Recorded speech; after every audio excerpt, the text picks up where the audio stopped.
하나님 말씀 룻기 2장입니다. 구약성경 404쪽 룻기 2장 17절로 23절까지입니다.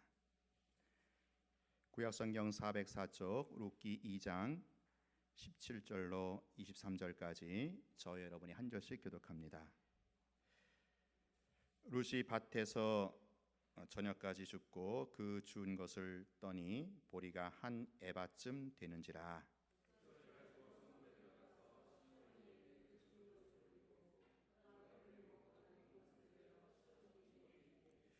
시어머니가 그에게 이르되 오늘 어디서 주었느냐 어디서 일을 하였느냐 너를 돌본 자에게 복이 있기를 원하노라 하니 룻이 누구에게서 일했는지를 시어머니에게 알게 하여 이르되 오늘 일하게 한 사람의 이름은 보아스니이다 하는지라.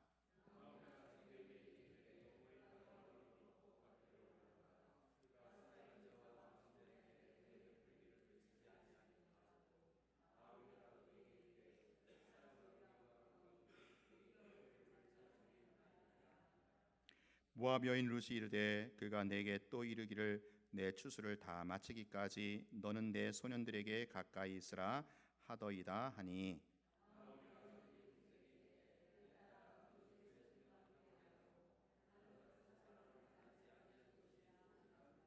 같이 합니다. 이에 룻이 보아스의 소녀들에게 가까이 있어서 보리 추수와 밀 추수를 마치기까지 이삭을 주우며 그의 시어머니와 함께 거주하니라. 아멘. 네, 우리가 주일마다 이렇게 설교 듣고 있는 룻기에는요, 하나님이 전면에 직접 나타나시거나 말씀하시지 않습니다. 대신 하나님은요, 배후에서 역사하시죠. 물밑 작업을 하시는데요, 마치 그것이 이제 우리 눈에 보이지 않을 뿐이지요. 우리 한겨울에 추운 겨울에 한강이 꽁꽁 얼어 있지만 그 밑에 강물은 여전히 흐르고 있는 것처럼 말입니다. 하나님은요 보이지 않는 손길로 인간의 우연을 마침이 되게 하십니다. 이것을 가리켜서 하나님의 섭리라고 합니다. 이 룻기는요 하나님께서 그의 섭리를 통해서 여전히 역사를 이끄시는 주권자다 이렇게 분명하게 말해주고 있습니다. 비록 왕이 없어서 사람마다 자기 소견에 오를 대로 행하는 그래서 엉망진창인 사사시대이지만 그래도 하나님은 살아계셔서 당신의 통치를 실현해 나가신다. 이것이 바로 룻기가 말하고 있는 중심 메시지다라는 겁니다. 그렇습니다. 우리 하나님은요 저 멀리 높은 데 계셔서 그냥 불호령만 내리시는 그런 분이 아닙니다. 저 먼 데 계셔서 팔짱이나 끼고 앉아있는 구경이나 하고 있는 그런 분도 아니십니다. 하나님은요 우리의 현실과 삶 속에 구체적으로 개입하시고 작용하시고 이끄시는 분이시다라는 겁니다.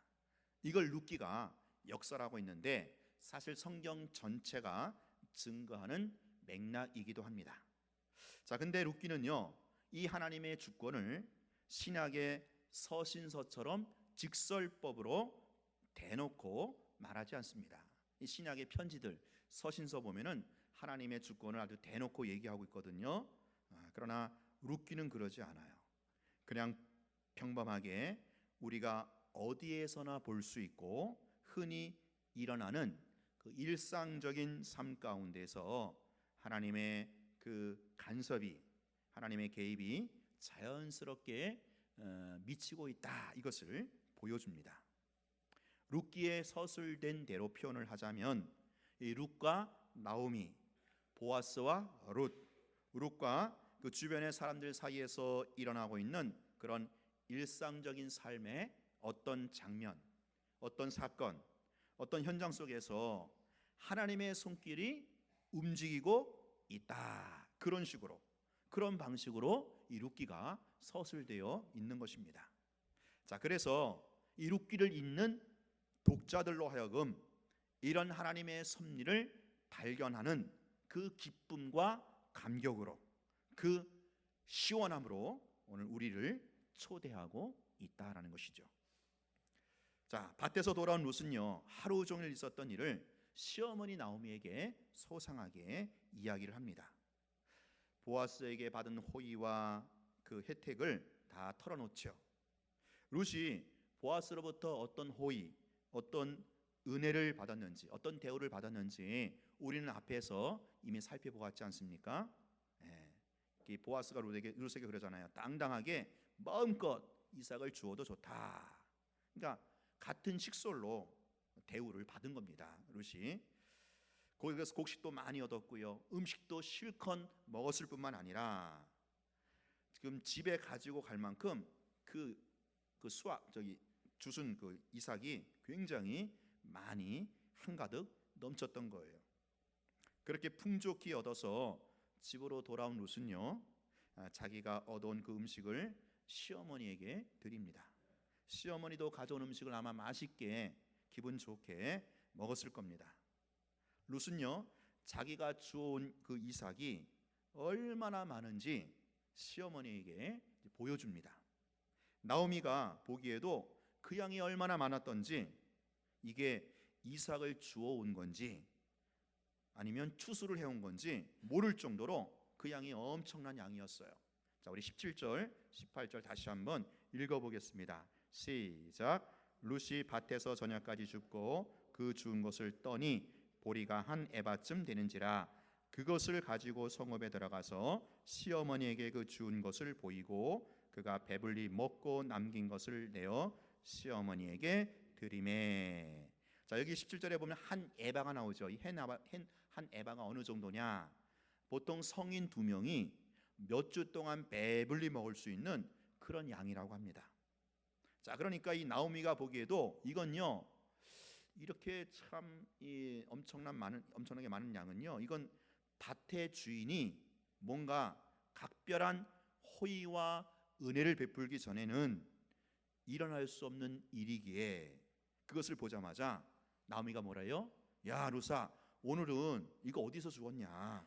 어디서 일을 하였느냐? 그렇게 묻습니다. 왜?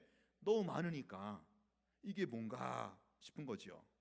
그러면서 즉각 그 주인을 크게 축복합니다.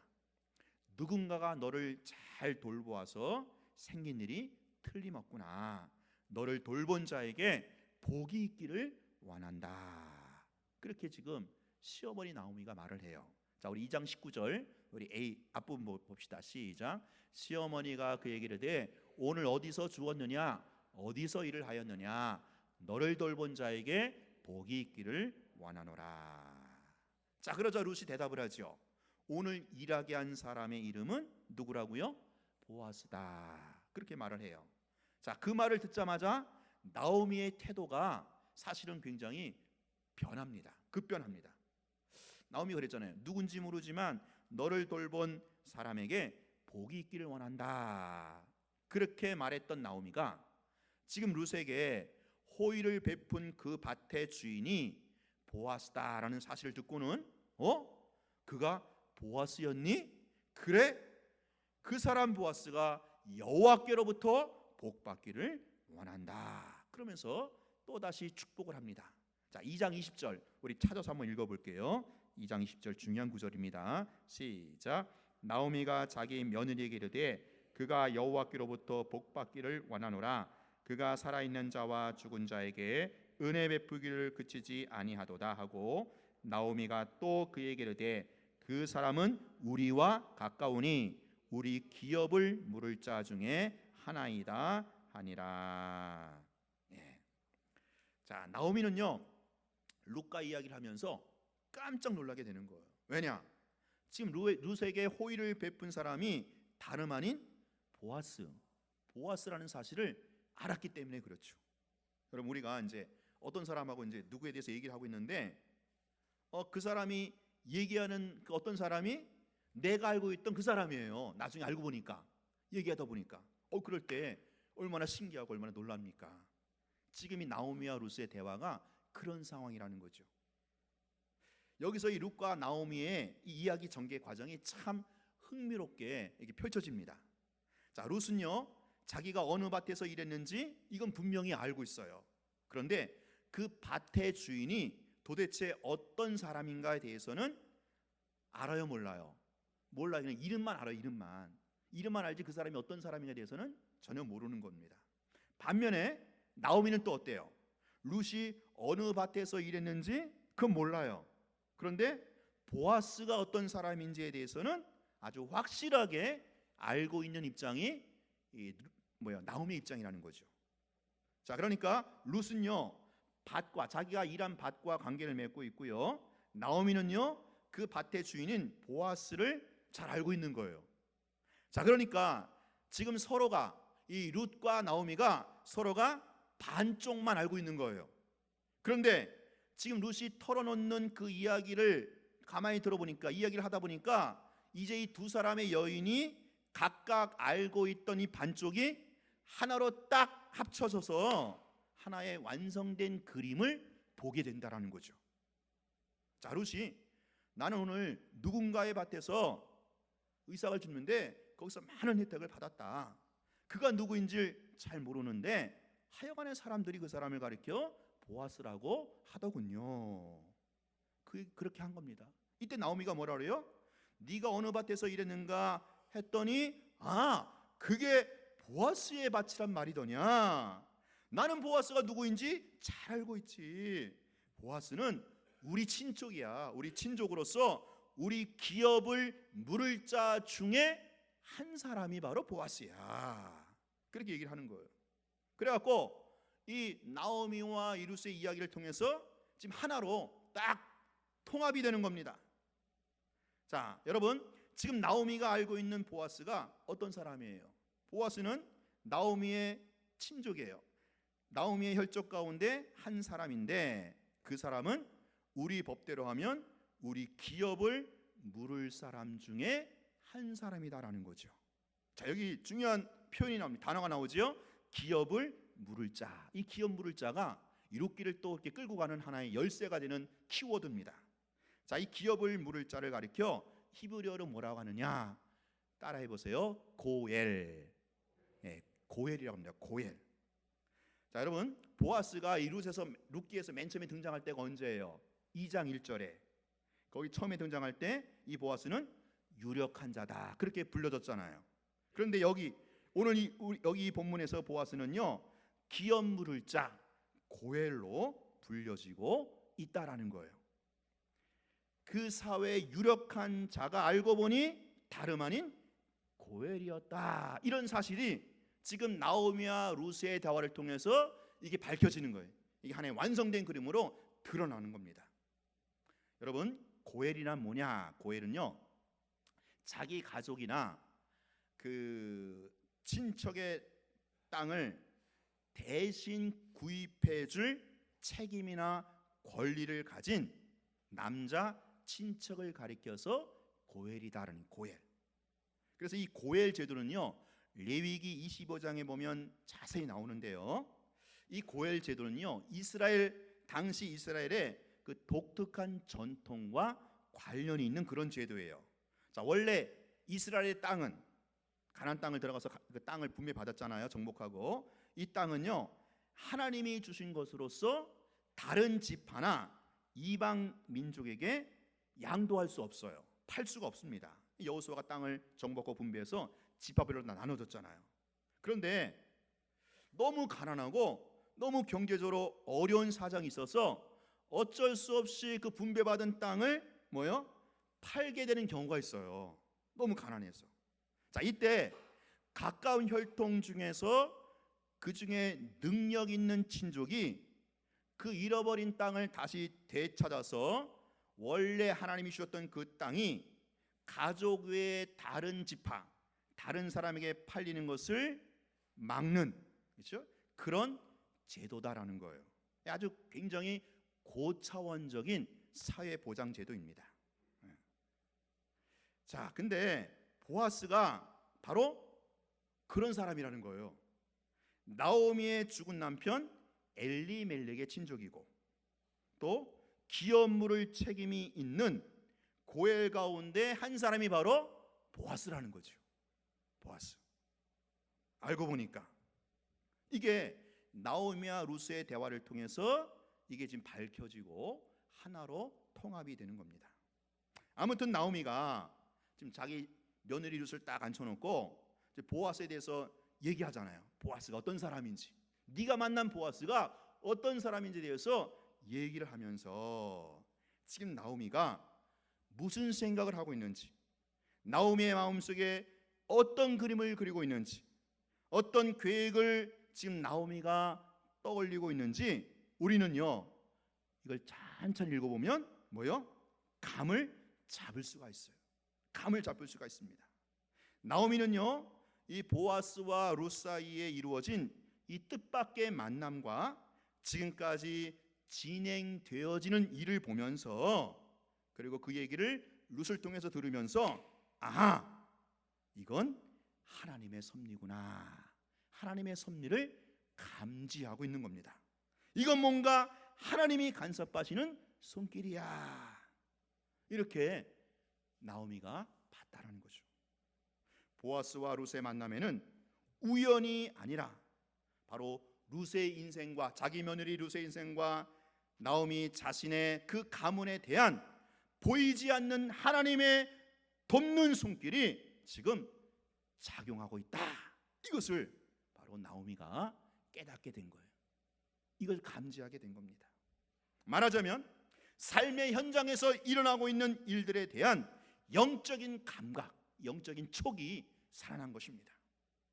사실 이 보아스와 룻이 우연히 만나는 그 장면을 말하고 있는 룻기 2장의 첫 장면부터 이 두 사람이 마침내 결혼에 골인하고 다윗을 낳게 되는 그것으로 이 클라이막스를 이루는 4장 마지막 부분까지 이 룻기는요 이 모든 과정에 있어서 바로 하나님이 간섭하고 계시다, 이것을 은연중에 드러내고 있다라는 거예요.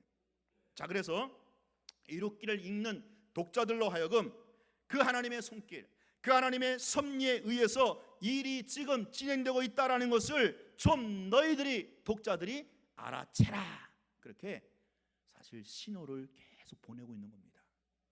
이게 저자의 의도예요. 사실 이들이 겪어가는 현실에서 하나님은 언제나 보이지 않는 주인공으로 움직이고 계십니다.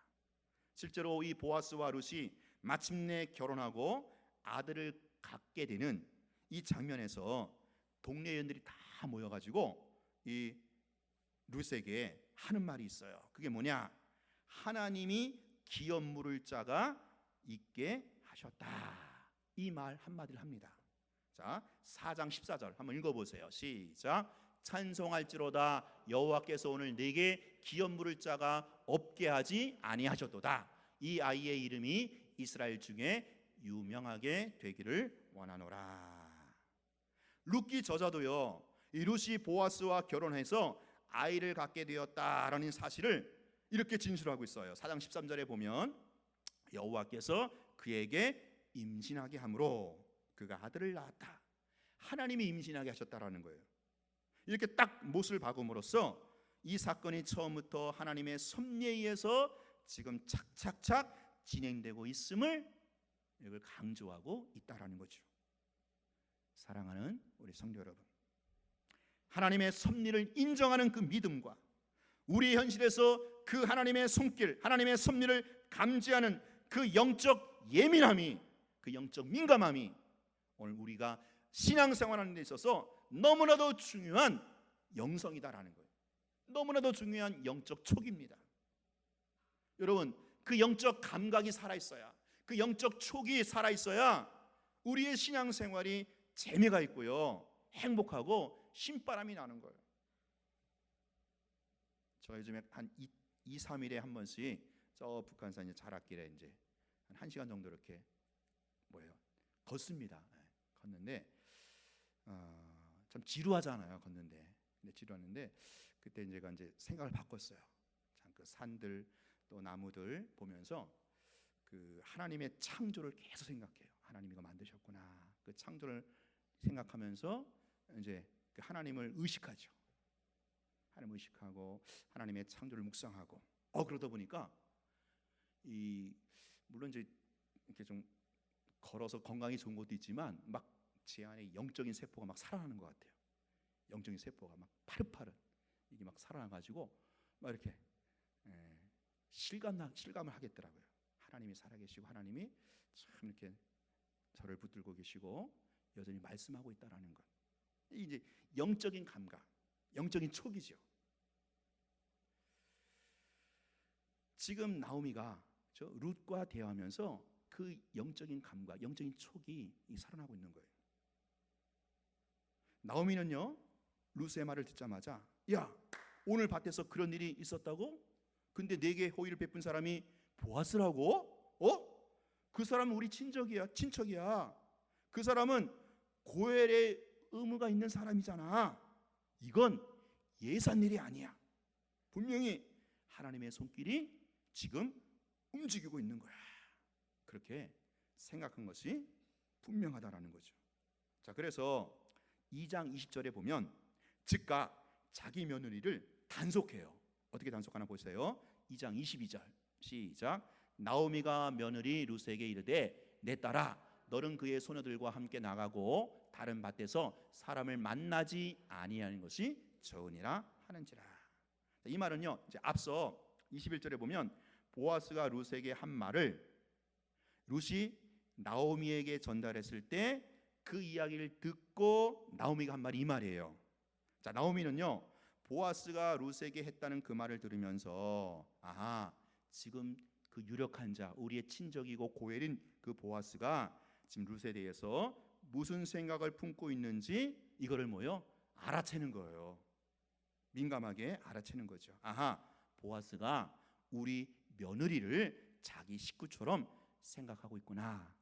보아스가 우리 며느리를 좋아하는 것 같구나. 그리고 이건 하나님의 손길이고 하나님의 섭리구나. 이렇게 알아채는 겁니다.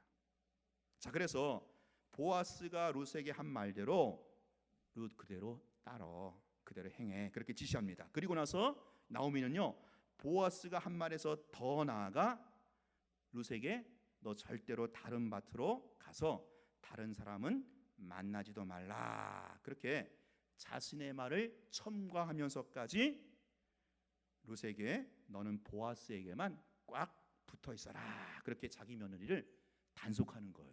이게 그 말입니다. 여러분, 지금 나오미는요, 이 며느리 룻과 친족 보아스를 중심으로 해서 자기 주변에서 지금 막 일어나고 있는 이런 현상들을 보면서 하나님의 섭리구나, 하나님의 손길이 움직이고 있구나, 이거를 지금 감지하고 있다라는 것이죠. 자, 여기서 보는 나오미, 여기 나오는 나오미는요, 맨 처음에 룻기 1장에서 보면 베들레헴에 돌아오자마자 동네 사람들에게 이 나오미 뭐라고 그래요? 하나님에 대한 원망처럼 여겨지는 절망과 신음에 찬 그런 말들을 쏟아내던 그 나오미가 아니에요. 그 나오미가 달라졌어요. 나오미의 영적 감각과 현실을 보는 관점이 엄청나게 변해 있어요. 이전의 나오미는요, 하나님이 자신을 괴롭게 한다, 나를 말하라고 불러달라, 그러면서 자신의 인생을 하나님이 빈털터리 빈손되게 하셨다, 그렇게 투덜대던 그런 여인이었어요. 그런데 지금 나오미 어떻습니까? 그 하나님이 자기 자신과 자기 가족에게 헷세들을 포기하지 않으신 분이며 자기를 잊고 계신 분이 아니었다라는 사실을 지금 알아채고 있는 거예요. 룻이 보아스의 밭에 들어간 것도, 거기서 기업 물을 자인 보아스를 만난 것도, 차고 넘치는 이삭을 지금 주워온 것도, 보아스가 룻에게 대하는 태도도 어느 것 하나 우연히 된 일이 아니라고, 하나님이 개입하고 간섭하고 계시다는 것을 이 나오미가 민감하게 알아채리고 있다라는 것입니다. 사랑하는 여러분, 나오미의 이런 모습이 오늘 저와 여러분에게 도전을 주고 있지 않습니까? 우리의 삶에 개입해서 일을 진행해 나가시는 그 하나님의 손길, 그 하나님의 섭리를 여러분 좀 감지하시고 거기에 민감하라는 도전입니다. 지금도 하나님은요, 아주 다양한 모습으로 우리에게 찾아오셔요. 그리고 우리의 삶의 현장에 개입하셔서 이런저런 말씀을 툭툭 던지시고 또한 이런저런 일들을 진행해 나가십니다. 그러므로 오늘 우리는 이 하나님께 대하여 민감해야 돼요. 민감해야 돼요. 은행 이자율의 변동에는 그렇게 민감하고, 그날의 주가 변동에는 그렇게 민감하고, 부동산 값의 변동에는 그렇게 민감하고, 내 입속이 되는 일에는 그렇게 민감하면서 이 영적인 일에, 이 하나님의 일에 대하여, 하나님의 오고 가심에 대하여, 하나님이 우리 주변에 이곳저곳에 던져놓으시는 그 하나님의 흔적들에 대하여는, 여기저기서 움직이시는 하나님의 손길에 대해서는 우리가 둔감하다면 이건 참으로 불행이고 엄청난 재앙이 아닐 수 없다라는 거예요. 사랑하는 여러분, 우리 신자는요, 하나님께 대하여 민감해야 돼요. 무엇보다도. 예수님은요, 공중에 날아가는 새 한 마리를 보면서도, 들판에 피어있는 꽃 한 송이를 보면서도 아버지의 손길을 본다 그러지 않았습니까? 하나님 아버지에 대한 민감함이죠. 민감함. 여러분, 우리가 이 다음에 머지않아 예수님 재림할 때 우리가 얼굴과 얼굴로 주님을 뵙게 되면 그 순간부터는 하나님에 대하여 민감할 필요가 없어요. 그때 우리는 육안으로 하나님과 어린 양 예수를 알아볼 것입니다. 그러나 우리가 얼굴과 얼굴로 주님을 뵙기 전까지 이 땅에서 잠깐 사는 동안에는 하나님께 대하여 민감해야 된다는 거예요. 왜냐하면 이 기간 동안은 하나님께서 누구나 알 수 있는 초인적인 어떤 모습이나 누가 들어도 알 수 있는 특수한 음성으로 우리에게 오시지 않기 때문에 그렇습니다. 대신에 어디서나 보통 볼 수 있는, 어디서나 보는 보통 사람들을 통해서 찾아오시기 때문에 그렇습니다. 보통의 사람들이 행하는 어떤 행동이나 사건들 통해서 우리의 삶에 관여하시기 때문에 그렇습니다. 양 목사야, 나는 여호와인데 이제 내가 네 딸을 통하여 말하겠노라, 이렇게 말씀하시지 않습니다. 때로는 지나가면서 툭 던지는 한 어린아이의 말로, 혹은 어디서나 만나는 어떤 사람의 어떤 그 모양으로 우리를 찾아오셔서 우리에게 말씀하신다라는 거예요. 그러니까 민감하지 않으면 우리는 하나님을 놓치며 살게 되는 거예요. 하나님을 놓치면 결국 하나님 없이 살게 되는 거예요. 신자에게 있어서 하나님 없이 산다는 것은 가장 큰 불행이고 무서운 재앙이 아니겠습니까?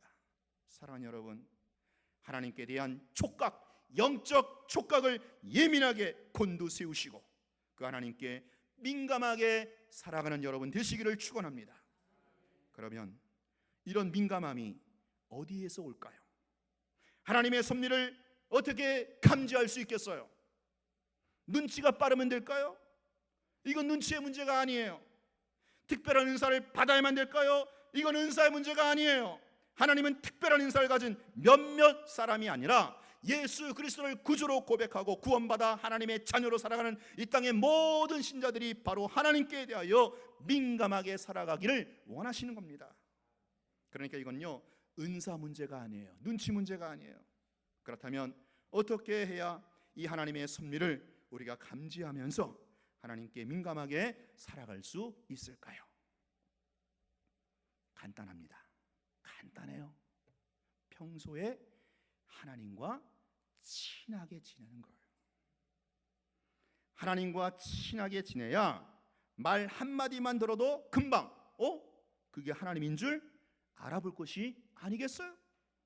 평소에 하나님과 친밀해야 어떤 행동 하나만 봐도 금방 그것이 하나님의 행동이라는 것을 알아차리지 않겠어요? 그렇다면 여러분, 하나님과 친하게 지내는 구체적인 방법이 또 뭘까요? 그게 방법이 아니더라고요. 방법이 문제가 아니라 관계가 문제입니다. 하나님을 뜨겁게 사랑하는 그것입니다. 그리고 하나님의 말씀을 깊이 사모하는 것입니다. 사랑하지 않으면서 그의 말을 듣고 살고 싶지 않으면서도 어떻게 어떤 사소한 실마리를 가지고 하나님을 알아볼 수 있겠어요? 아마 이 룻기 2장에 가서 라우미는요, 2장에 보니까 베들레헴에 돌아온 이후로 이 나오미는 하나님을 뜨겁게 사랑했던 것 같아요. 하나님을 뜨겁게 사랑하는 마음으로 율법을 가까이 했던 것 같아요. 그러니까 그 레위기 25장에 나오는 고엘 제도에 대해서 빠삭하게 알고 있다가 바로 그 보아스가 고엘이다라고 알아차리지 않았겠어요? 이게 평소에 이 율법을 가까이 했다라는 반증이죠. 평소에 하나님과 그분의 말씀과 친하게 지내야 우리의 삶 가운데 여전히 섭리하시고 간섭하시는 하나님의 손길을 감지할 수 있다라는 거예요. 자, 예전에 우리가 이 핸드폰 나오기 전에 이 전화로만 통화했잖아요. 전화로만 통화할 때 여보세요 그럴 때 평소에 친하게 지내던 사람은 그 사람의 목소리만 들어도 여보세요 들어도 단번에 누군지 알아보는 거예요. 그죠? 평소에 그 사람과 얼마나 친한지, 평소에 그 사람과 사랑이 얼마나 깊은 관계인지에 따라서 이게 달라지는 거예요. 그 문제더라고요. 사랑하는 우리 성도 여러분 하나님을 더욱 뜨겁게 사랑하시고 하나님의 말씀을 더 깊이 있게 사모하는 그런 시간들을 많이 보내시면서 하나님과 더 친해지시기를 바랍니다. 그리하여 하나님이 여러분의 삶에 어떤 방식으로 찾아오셔서 말씀하시고 간섭해 들어오시든지 그 하나님을 감지하고 예민하게 알아보는 자들로 살아가시기를 주의 이름으로 축원합니다. 우리 찬양 부르시면서 준비하신 예물